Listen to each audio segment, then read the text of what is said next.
What is going on, guys? Today I'm gonna be reviewing the Switch 2. Alright, first off, before I get into this video, make sure to subscribe if you guys are new, and make sure to like this video if you guys enjoyed it, as well as comment down below if you have anything to add. But, getting into it. I don't know if you guys can tell, but the Joy-Cons are a lot bigger, and they fit very comfortable in my hand. That's one thing I really want to clarify right from the jump. Second of all, the screen is a lot bigger than the Switch, all right? I'll get out my Switch original. Here is a comparison. First off, you can see the color difference. Very much more vibrant on the Switch 2, and the screen quality is just better. I mean, obviously you can tell that 1080 on the Switch 2 rather than the 720 on the Switch, and you can also just tell that the screen's a lot bigger. You can also tell slightly that the Joy-Cons are slightly bigger on the Switch 2, but it really does have such a big effect on the gameplay. Like playing Mario Kart and having your Joy-Cons as an adult, having them in separate hands, it feels very, very comfortable, and I love it. Using the Joy-Con grip feels great. Even if you take them out, right, and you go like this, it feels comfortable. I could comfortably play Mario Kart with this. With the SLR buttons being a lot bigger, it makes it a lot easier to drift, especially like at Mario Kart, or use these buttons when you need to. Yeah, and then the mouse controls are kind of cool. I haven't really used it too much. But even if you don't have the little accessory, you can straight up just use it as a mouse and click around, all that. It's cool. It's cool. I don't use it. But I know it's going to come in handy for games like Metroid Prime in the future. There are a lot more icons now, if you look at that. You got a bunch of Pokemon ones, which I haven't seen previously. Some Fire Emblem, I think. I don't know. I'm not a huge fan of that stuff. You got a bunch of new Pikmin. Yeah, we got a cool little tidbit of new icons to use, which is pretty cool. It's just overall such a good console. I honestly am so glad I got this. I never got the Switch OLED, so for me this jump is tremendous. Playing this Switch 2 is just phenomenal. Like playing it in handheld just feels good, and I highly recommend that people get this if they have gotten the Switch 1 and want to have a better console, especially, and want to play the new games. I think it's worth it because of that. And honestly, the better quality of the screen and just the loading times. Okay, let me show you really quick going on to the eShop. Before, if you went onto the Switch, you know the hassle, you know the struggle of getting onto the eShop. So let me show you how fast this is. Watch this.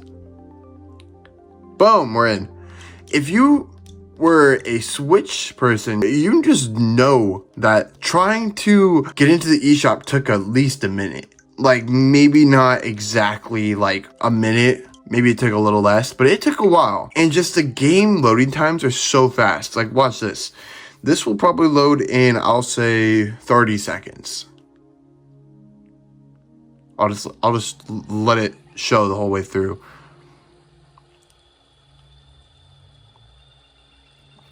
It's loading. Boom, we're in. And then you can start. Got a new vehicle, that's cool. Anyway,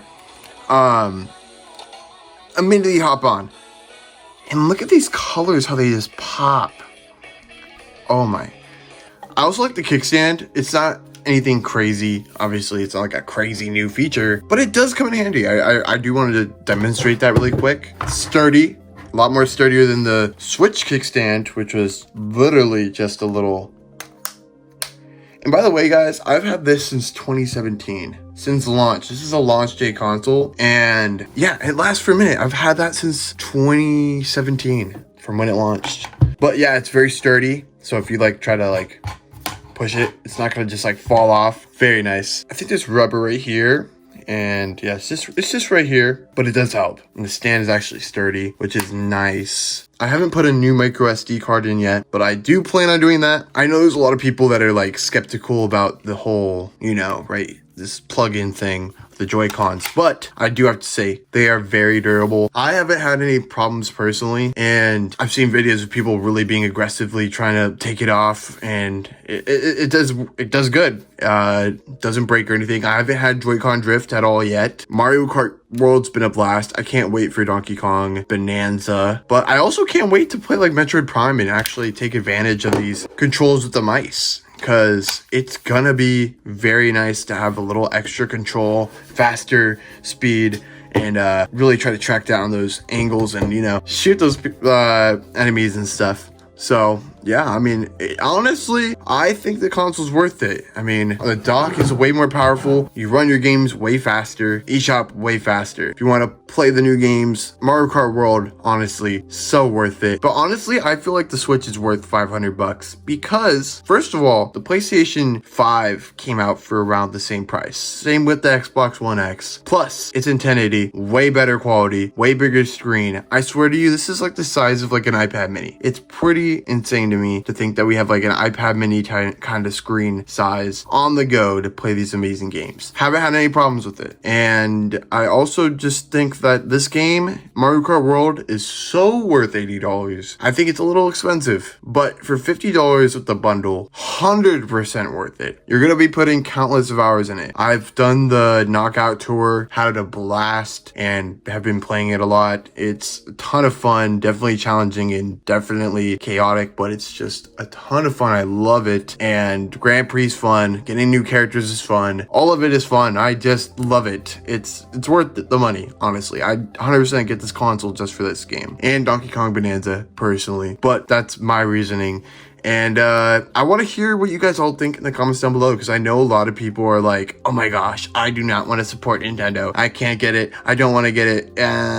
But I personally love it, and I know there's other people out there that love it too. And it's a great console, and I suggest that you get it if you really want it, if you can afford it. But if you can't afford it right now, definitely wait. You never know with any upcoming games, they might release a special edition, so that'd be cooler to own anyway. So yeah, let me know in the comments down below what you think about the Switch 2. Are you gonna get one? I'm curious to know. I think the console's great, but yeah, let me know in the comments down below how you guys feel. Subscribe if you guys are new. Take care, stay blessed. Peace.